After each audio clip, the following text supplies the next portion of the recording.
ಮೀನು ಮತ್ತು ಆನೆ ಕತೆ. ವೆಸ್ಪರ್ ಎಂಬ ಆನೆ ಮರಿಗೆ ಆಟವೆಂದರೆ ತುಂಬಾ ಇಷ್ಟ. ಅದು ಏನು ಸಿಕ್ಕಿತೋ ಅದರೊಡನೆ ದಿನವಿಡೀ ಆಟವಾಡುತ್ತಿತ್ತು. ಒಂದು ದಿನ ಅದು ತನ್ನ ಬಾಲವನ್ನು ಹಿಡಿಯುವ ಆಟದಲ್ಲಿ ತುಂಬಾ ಹೊತ್ತು ಕಳೆಯಿತು.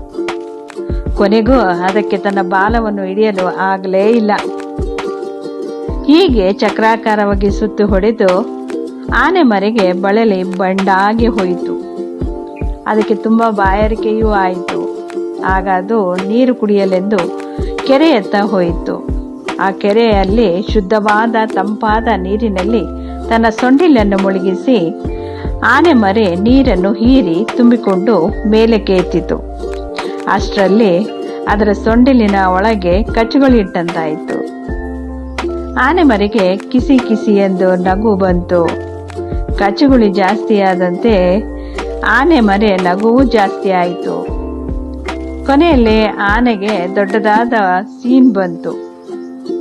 ಸೀನಿದಾಗ ಸೊಂಡಿನೊಳಗಿಂದ ನೀರು ಜೋರಾಗಿ ಹೊರಗೆ ಬಂತು. ಆ ನೀರಿನೊಂದಿಗೆ 3 ಮೀನುಗಳು ಸಹ ಹೊರಬಿದ್ದವು. ಆನೆ ಮರೆ ಆಶ್ಚರ್ಯವಾಯಿತು. ಅದು ಸಾವರಿಸಿಕೊಂಡು ಮತ್ತೆ ನೀರು ಹೀರಿಕೊಂಡಿತು. ಆಗಲೂ ಮೀನುಗಳು ಒಳ ಸೇರಿ ಕಚ್ಚುಗಳು ಇಟ್ಟವು. ಆನೆಗೆ ನಗು ತಡೆಯಲಾಗಲಿಲ್ಲ. ಮತ್ತೆ ಸೀನು ಬಂತು. ಆಗ ಆ ಆಟ ಆನೆಗೆ ಮೋಜೆನಿಸಿತು. ಆ ಆಟವನ್ನು ಆನೆ ಮರಿಯು ತುಂಬಾ ಹೊತ್ತು ಆಡಿತು. ಮೀನುಗಳು ಸಹ ತುಂಬಾ ಖುಷಿಪಟ್ಟವು.